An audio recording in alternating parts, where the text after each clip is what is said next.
it rolling. Meanwhile, we'll get this segment rolling with you. Our conversation with Bob Pollock from the Extension Service is brought to you by Marcus and Mack, a law firm representing injured people. There it goes. All right.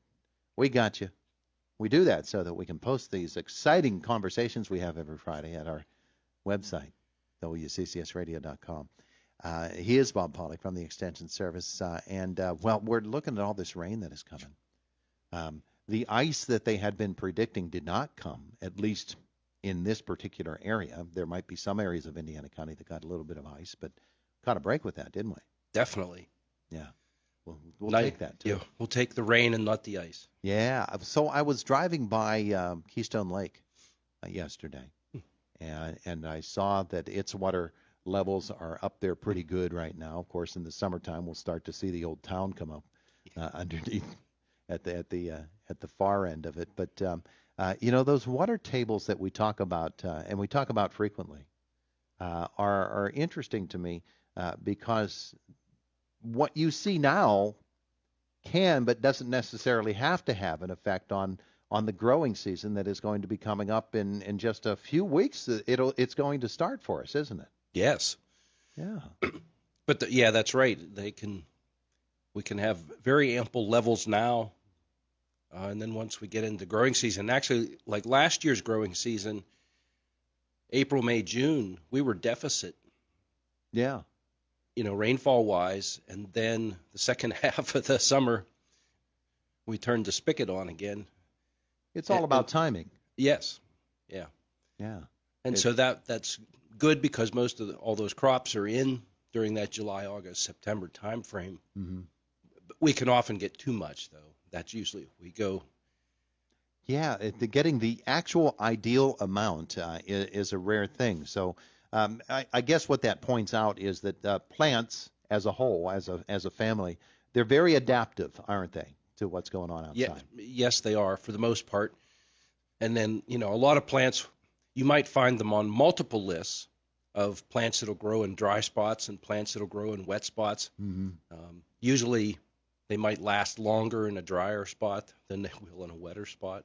Yeah. And then there's a few plants that, really like water. Yeah. And tropical temperatures. And tropical, too. Right. I know my banana tree has not produced at all in the last couple of years. My coconut trees, nothing. Not enough day length. Not getting anything out of them. Nah, not getting anything out of them. Hey, I saw this week too. We have frequently over the last couple of years talked about bees, their prevalence, and their overwintering habits, which they're in the midst of right now. Won't be long before they're getting rolling again. People are stealing beehives across America. Did you read that this week? I saw that. I mean, the beekeepers have to place armed guards out there. Yeah, in the almond groves. Yeah. There's an awful lot of bees. Millions and millions of bees get shipped out there, trucked out there, however they can get them there now, to pollinate so that we can have almonds. Mm-hmm. And evidently people are picking up on that. Yeah. And, must have found us some trade value with those. Yeah, well, they get them out on the black bee market, I guess, and see what they can get out of them and maybe hold them for ransom a little bit. Yes. But what it does point out to us, and we know this happens around here, of course, as well, not stealing of beehives, but the big commercial growers in our neighborhoods, they actually do bring bees in. And they're bees for hire. And they bring them in when it comes time to start the pollination process, and that's a regular thing. So we talk about the bee colony, but it's a fascinating culture to me that is able to do that. And then the people who bring the bees in, they collect them back up, and off they go to the next place. Fortunately, they come back to the hives, and then they can take them when that crop's done flowering and the pollination is done. Then they can load those back up. Well, they're probably already on a trailer, and they'll hook up and go to the next orchard or crop that needs those pollination services. When one of those trucks turns over, I do not want to be the firefighter who has to respond to that one, because those would be some angry bees. Some very angry bees. But that whole delicate balance in nature between we've talked about the rainfall and the timing of the rainfall, the amount of the rainfall, then we bring the bees in, and you mentioned earlier length of day. We're going to be turning the clocks back here in another week, which is great. Doesn't really affect the actual length of day, the number of daylight hours, but the lengthening of the year lengthens the day, and that's what brings on the growing season. Right. Yeah. So every day we gain about a minute of light, which is wonderful. And then and then it gets up to a point, and then we start going the other direction. But so we have to time things that way, and that's one of the advantages of growing in the east, is we tend to get more opportunities to have rainfall. We're not as dependent on having those water reservoirs as they are out west. I mean, they're absolutely have to have that out west, because they get into very long dry spells that they wouldn't be able to have the breadth of agriculture that they have there without being able to control the water. So that's more of a natural advantage that we have here. Now, then we get into it's drier out there, even humidity-wise. We have more humidity here, so it's better growing conditions for a lot of crops out in the west. A lot of fruits fit into that category. It's more challenging to grow them here because of the humidity levels. There's just more opportunities for diseases to attack our crops here, and have to pay more attention to them here.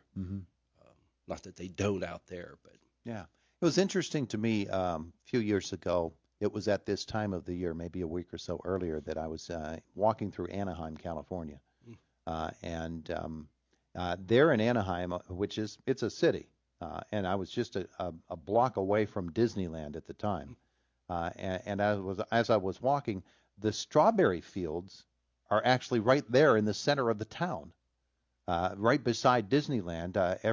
Every block where we have buildings. Here in Indiana, each of those blocks is a strawberry field. And it was February. It was Anaheim, which is in the neighborhood of Los Angeles.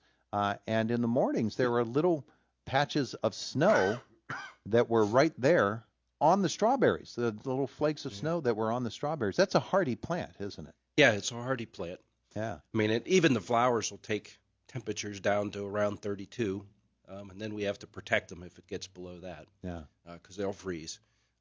But the plant itself will shake that off pretty readily. Yeah. There's a little button that says cough down there that you could use if you need to.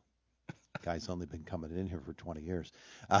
It's Indiana in the Morning. We're talking with Bob Pollock, just touching on general topics this morning having to do with agriculture and with lawns and gardens and trees and such. I forgot to tell you that you can call Bob if you have a question for him at 479-1160 or 349-WCCS. So right now it's not quite time to start pruning the grape arbors. I ask you this question every year. How soon is it going to be time for us to get back? Once we get into March. Next week. Yeah. You can do it. Yeah, and usually we can wait a little longer. Now the hardy grapes, the Concords, and those varieties, they're pretty tough. So you can do those. But if you have some of the table grape varieties that are more sensitive to cold, or wine grape varieties, then those try to wait as long as you can. Yeah. Give yourself enough time to get the job done before growth starts. Do people around here grow anything other than the Concords? Just families rather than commercial businesses? Oh yeah, people mess around with that. Do they? Yeah. You try things out. Somebody says you can't do this, so you try to do it. And try to prove them wrong. Or you shouldn't do it, and you try to just see. And we have so many niches around here, hills and valleys, elevations. So if you can get the right orientation and the right elevation, you might be able to do it. Yeah. Now, will you be able to do it consistently year in and year out? You might get 3 out of 5. I mean, that's one of the problems we have with peaches. There used to be more peaches grown around, but then we just got into these weather patterns that got too cold in the winter. Yeah. And those trees just wouldn't last long enough after a while, people give up. Yeah. We do still have some people that grow peach and Yes. stuff. Yeah. Yeah. Yeah. Again, and it comes down to if you have a good location, that goes a long way to helping in success and survival of those plants. We talk a lot about the sunshine and the warmth of the sun. The wind can be a friend or a foe as well when you're growing, and I'm thinking here particularly of trees. Well, sure, it can lead them over. So we have, so let's use dwarf apple trees as an example.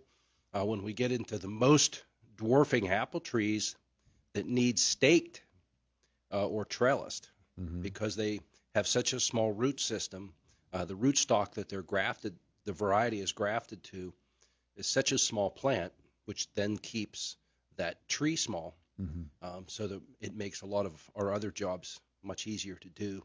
All the pruning and the maintenance and in the care and the harvesting, we can do that all from the ground.